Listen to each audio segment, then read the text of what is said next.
Trump administration have a credibility problem in the court of law? Well, this morning, several cases. Where's Adam Mockler? I thought I saw him here. Yes, he is here. Chicago says the Mockler was lying Thursday when he said he was hit in the head with a rock before deploying tear gas on protesters. Judge Sarah Ellis called the government's portrayal of Chicago untrue, finding the evidence presented by that agent simply not credible. Oh, and another embarrassment for is that Trump, just me, or is this a man who from threw CNN? a Subway sandwich at an officer in Washington has been found not guilty of the only misdemeanor assault charge that he was charged with. And prosecutors were initially seeking a felony charge for that man, and they failed to secure an indictment. Lastly, a magistrate judge is slamming prosecutors in James Comey's trial for their handling. On my end,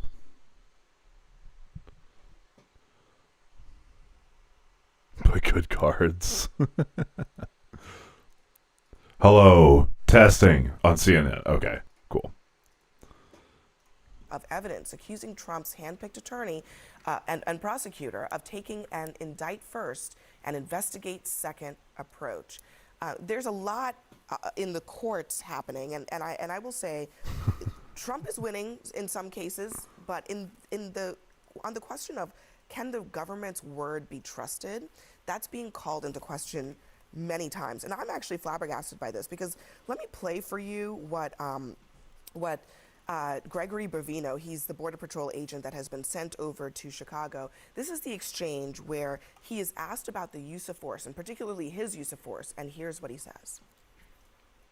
You said on October 30 that from what you have seen, all of the uses of force by yourself and the men under your command have been more than exemplary, your words.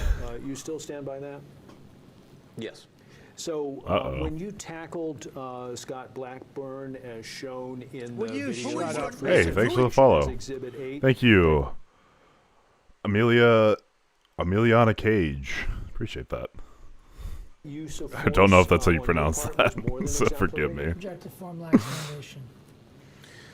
As we talked earlier, that was not a reportable use of force. I placed him in under arrest. Johnny Cage. I placed him under arrest. Gotcha. New person. We're getting lots of new people, and it's in the just chatting category, which is nice. There's a video. You clearly tackled him. Because the people are a lot more sane outside of the political category. And I actually make like $0.01 a day off ad revenue in this one. I think it is really ballsy, frankly, to go to a court and then straight up lie like that. Okay, so what is happening? You know what I do with my day job, right? When I'm not playing a lawyer on TV. Yes. Of course, I couldn't agree with you more. That's what I do all day long. Is I cross-examine law enforcement officers, and I try to say that they're either exaggerating or blowing things out of proportion, and that my client is not guilty. So this is like nothing new. I mean, this is being, look, I bleed blue because I need them to protect us. But law enforcement officers lying. I know, but there's a difference between talking shit and just being like insane, I guess. MAGA is welcome here to argue with, but at a certain point, if we can't agree on basic facts, or if someone's just here to call or insult other people, it's like, what's the point? The court of law is not exactly But something I love that's disagreeing with people. I mean, it's been going on forever and ever and ever. About something that's on video? Well, now they're on video. This is the issue, right? Derek Chauvin went to trial, right? The whole thing was on video, and that's his constitutional right to contradict what we saw on video. So, but I mean, look, Trump's Department of Justice going to trial and someone being found not guilty. That's a brave take. Under my law firm, over the last 5 presidents, Department of Justice has gone to trial, and they've been found not guilty by lawyers in my office. So that's not so unique. But I will say there have been some arguments by the Trump administration in the Supreme Court of the United States and in other courts of appeals that have strained credulity. Hey, if either of them support it, don't do it. Is that the right word? Yes, it is. But the flip side of the coin is that often is what makes new law. I mean, that's often what makes people think. But and it can make also new law. be. It can also be just. Yeah, it's just. You're lying. Nobody believes this because also, again, when you're talking about things, when you're not just legal theories, but like actual events that have occurred, and actual evidence. There was a case of an incident in which, you know, I don't want to say Border Patrol, but immigration officials arrested a woman who they drove into. And everybody watched the incident and said, We did watch this. This was nuts. Dragged her out of the car and arrested her, and then dropped the charges later. These are the things that are happening. And part of this challenge is there are people who feel empowered and emboldened to just make bald-faced lies, and then there's people like this young man who was the security guard at a farm where there were undocumented workers on the farm, and he's like, here's my passport, let me just get it for you, I'm a U.S. citizen. And they didn't care. Just dragged him out, brought him in, put him into custody. He was detained for 2 or 3 days. So those of us who have to now prove that we are legitimately U.S. citizens don't feel that confidence that the American justice system is going to be treating all of us equally. So on a lighter note, the sandwich guy. I was going to say. Oh, this is an CHADdam MOCKLER. Because he is free. This was the testimony from the well, Border. fucking. Yes, I know what you mean. Was he on CNN?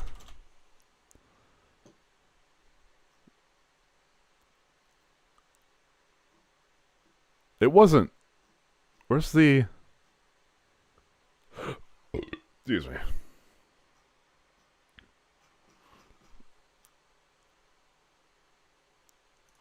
And Tucker was enraged. Do they have the original CNN video His link? anger was to have him on his podcast. Wait, so he was so enraged he decided to have a friendly interview with Nick Fuentes. The problem, listen, the problem is not that he held the interview, it's that he normalized this type of ideology.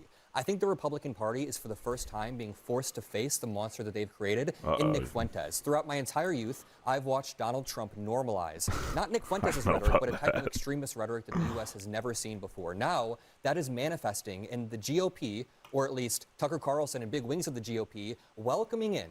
Tucker Carlson is welcoming in somebody who believes the Holocaust didn't happen, or he thinks if it did happen, it was a good thing. He thinks that black people deserve less rights, women deserve less rights. Yeah, you can't say that about Donald Trump. The Republicans do about not. Jewish people with Donald Trump. That's how I'm saying. He wore a yarmulke at his daughter's wedding. The way that Donald Trump speaks about the Democratic Party, the way that Donald Trump speaks about people who disagree with him, has normalized this extremist rhetoric. He said that we were gnats who need to be taken care of in front of the military. But the point is, a lot of young people are being sucked into this pipeline. I don't think the Republican Party, the old guard, is ready for what's about to smack them in the face with this new guard. I'm just curious. Whoa, whoa, whoa. Did you just say smack? Now that's violent, bud. To follow up on that, Adam, there is a... What's beginning? Just generally what's in the beginning? thought that because of what happened to Charlie Kirk and how he was killed, that there are people who were sort of in his tent. Charlie Kirk he hated Nick Fuentes. There was a battle between them, and that those people have now moved to support someone like Nick Fuentes. Do you see that happening? I agree with that analysis. So it begins is in reference to a Truth Social post that Trump did after Zoran won and all of the Democrats swept. He just tweeted, "So it begins."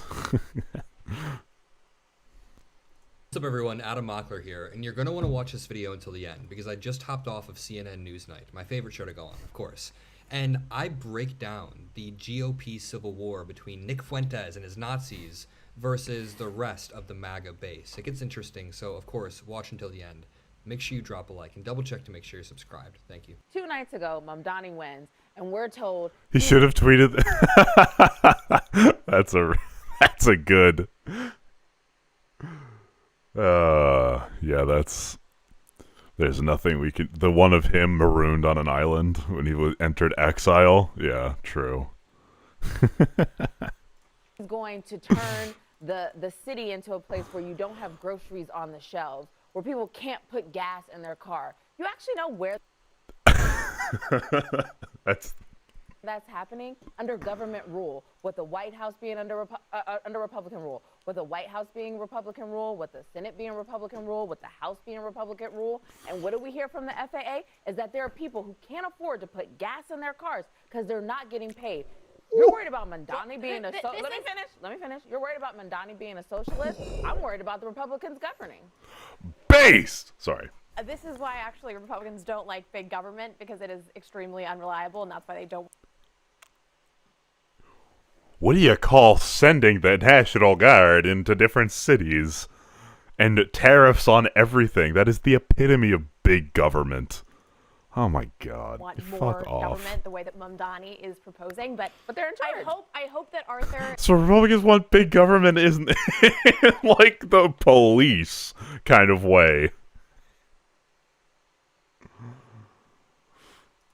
The Democrats are listening to you. The issue is if you're listening to the mainstream media, 87% of coverage for the Democrats has been positive during the shutdown. So they look at this, they think they're winning.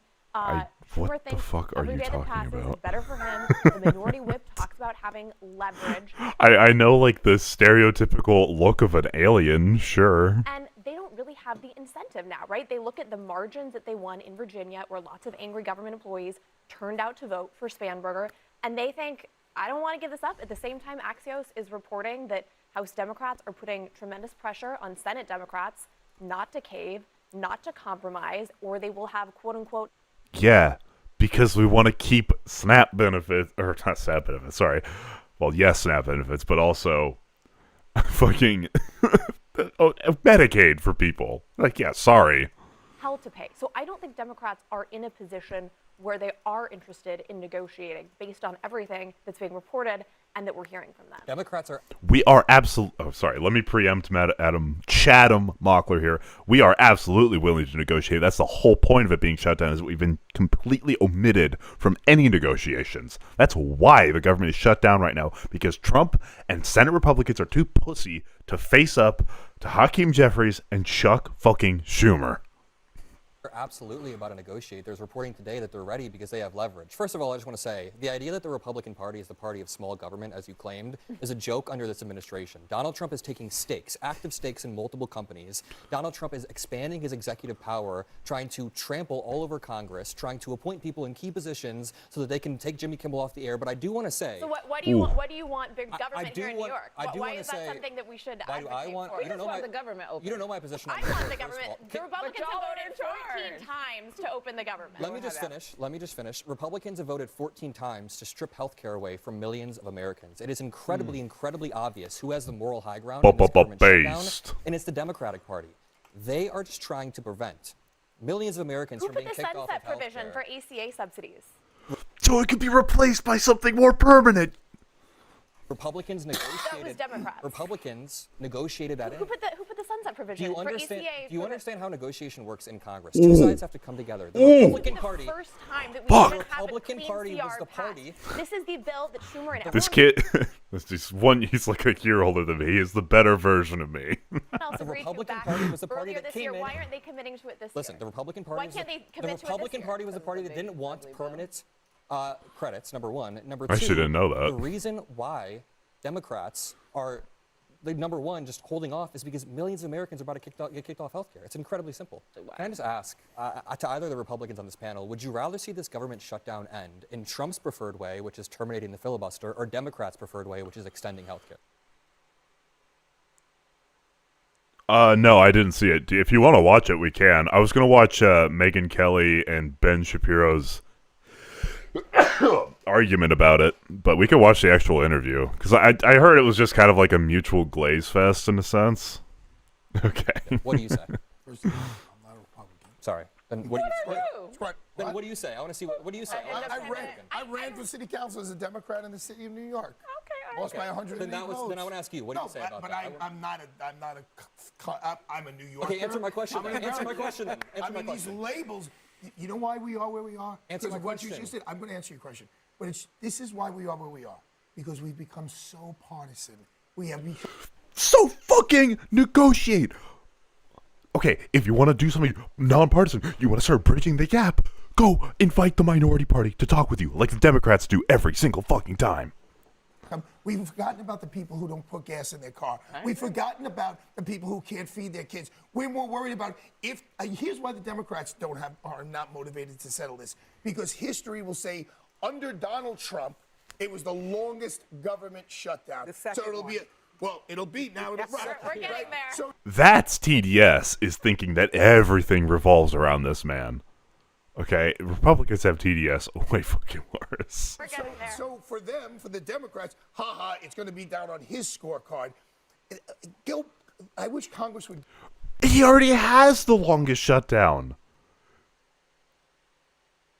No, I'm not traveling anywhere in the near future. I work pretty much every day, so I don't have not stream work, like actual work. So I don't really have time to travel. But I feel bad for everyone that is. That's rough. Go home, go to their home districts, and see the people suffering. You want to know who and it is? then come back to Washington and then make their decisions. Somebody is, and it's Marjorie Taylor Greene, and she's taking the sides of the Democrats actively. She has talked to her constituents, and she said their health care premiums are about to skyrocket. So, again, one party clearly has the moral high ground. Let me ask the same question. How should the shutdown end? The way that Trump wants it to It should end? end that it always. There's one way it typically has always ended negotiation. under Biden. Thank you. That's what I'm under saying. Biden. Negotiation.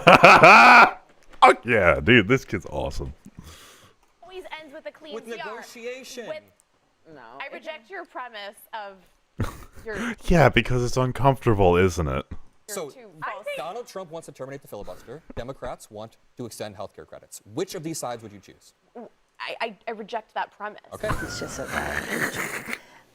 The worst thing on the face of the earth. And I'm glad she's retiring. I think she did the country a great service by retiring. I think she was a tremendous liability for the country. And on Dick I Cheney. thought she was an evil woman who did a poor job, who cost the country a lot in damages and in reputation. I thought she was terrible. Doesn't it sadden you that the two leaders, I mean, what she said is horrible about him, what he said is horrible. I don't have any recollection of Ronald Reagan ever speaking like that about Tip O'Neill. Martha, who started I don't this remember. era? I don't remember Bill Clinton ever saying that about Newt Gingrich. Who started this era of politics? You were saying this is not how politics has always been, and I agree, but who started this new era of divisive politics? Was it Obama? Was it Biden? It was definitely Trump. Trump's claim to fame in the political arena was saying that Obama's birth certificate was fake. That was his claim to fame. His second claim to fame in the political arena was coming up with nicknames for his opponents. He was chanting, well, that's what got him elected. So let me ask you, That's what can got you him concede? elected. Okay, but it doesn't change the truth of the matter. Can any of you concede that Trump was the one, either of you, that entered us into this new era of divisive I politics? thought we were talking about Nancy Pelosi. We're talking about them both, but yes, she did. She is. Was it her that entered us into you this new era? can look. There have been Hillary Clinton making comments about deplorables. 5 years Obama after. talking about Who people fucking dying who? alive. I mean, I don't think politics has ever been a gentlemanly sport. If you look at back during the Civil War, people were getting caned on the Senate floor and Trump is dragging us down to the hospitalized. depths of hell by breaking unspoken. And do we want to go to have our comparison for civility be, well, it's not as bad as it was in the Civil fucking war? Like, you know, we can be better than that, right? We can improve. That's a thing we can do. norms over and over. He is. I think the one piece though is Tonight, an eye-raising quote. Absolute shit show. That is what a senior staffer is Whoa, calling the whoa, whoa, Heritage whoa. Foundation after its leader, Kevin Roberts, defended Tucker Carlson. Did I play TF2? No. I'm more of a Counter-Strike guy. Hosting white nationalist and Holocaust denier Nick Fuentes on his podcast. Roberts is now apologizing, but the staffer says Roberts lost control of the organization. There is open rebellion. It is disgust from those there. 85% Not Left 4 Dead either. are totally disgusted. Carlson ignited a civil war inside the Republican Party with that podcast. Right-wing provocateur and close Trump ally Laura Loomer told CNN that Carlson is a poison pill to the GOP, and he'll cost the GOP elections in 2026 and 2028. The reason why he brought him on was Fuentes, on his own, attacked Tucker Carlson's father, wife, and child. And Tucker was enraged, and the way he targeted his anger was to have him on his podcast. Wait, so he was so enraged he decided to have a friendly interview with Nick Fuentes. The problem, listen, the problem is not that he held the interview, it's that he normalized this type of ideology. I think the Republican Party is for the first time being forced to face the monster that they've created So in Nick true. Fuentes. Throughout my entire youth, I've watched Donald Trump normalize, not Nick Fuentes' rhetoric, but a type of extremist rhetoric that the U.S. has never seen before. Now, that is manifesting in the GOP, or at least Tucker Carlson and big wings of the GOP, welcoming in. Tucker Carlson is welcoming in somebody who believes the Holocaust didn't happen, or he thinks if it did happen, it was a good thing. He thinks that black people deserve less rights, women deserve less rights. Hey, how's it going? The Republicans do about not. Jewish people with Donald We're Trump. watching the better version of me. That's what I'm saying. He wore a yarmulke at his daughter's The wedding. way that Donald Trump speaks about the Democratic Party, the way that Donald Trump speaks about people who disagree with him, has normalized this extremist rhetoric. He said that we were gnats who need to be taken care of in front of the military. But the point is, a lot of young people. Yeah, no, CHADdam MOCKLER gives the beat down on CNN. It's so fucking great. Into this Nick Fuentes pipeline. I don't think the Republican Party, the old guard, is ready for what's about to smack them in the face with this new guard. I'm just curious, just to follow up on that, Adam. There is a thought that because of what happened to Charlie Kirk and how he was killed, that there are people who were sort of in his tent. Charlie Kirk did not, he hated Nick Fuentes. There was a battle between them. And that those people have now moved to support someone like Nick Fuentes. Do you see that happening? I agree. Is there a way we can measure the crossover between someone who was more of a Charlie Kirk Republican and that would move to a Fuentes-style Republican because Charlie Kirk got shot? I feel like I don't know if that's such a liquid transition, if that makes sense. I agree with that analysis. I've been following the rise of Nick Fuentes for a few years. I've been tracking it closely. And I could be wrong. I mean, I know Fuentes stopped like shitting on Kirk when he got shot. Like that would make sense, but I don't know ideologically if people are going to change like that. Kirk was a bulwark against this type of far-right extremism. Charlie Kirk would unequivocally condemn the Groypers who came to TPUSA, but I'm telling you, we are now seeing this vacuum filled. We are now seeing people on Instagram Reels post Nick Fuentes and get 500,000 likes with Holocaust denial. And my worry is, J.D. Vance needs to come out and condemn this. J.D. Vance, when the young... True, J.D. Vance does kind of represent the Fuentes wing, just like kind of institutionalized. Republican group chat leaked of people who were Nazi supporters muddied the waters. Do you not see the normalization that's happening? We're back, and it's time for Newsnight Nightcap. You Sunk My Battleship edition. The famous war board game joined Trivial Pursuit and Slime as new inductees into the National Toy Hall of Fame. So each of you What? I'm going to say 20 seconds now because we've learned a lot about Arthur Idala's life to tell us what else should be in the National Toy Hall of Fame. Adam? All right, this makes or breaks my entire view of Adam Mockler right here. I think the Xbox 360 deserves a spot in the Hall of Fame. So many Okay, I think that's a fair. games that I grew up playing, Call of Duty Zombies, Minecraft. What is that? You don't know what an Xbox 360 You don't know what Xbox is? I feel Ooh. so Atari? Wow. that you were like, I grew up with Atari, by the way, is in there. Yeah. All right, now let's watch. Okay, Adam Mockler, so based.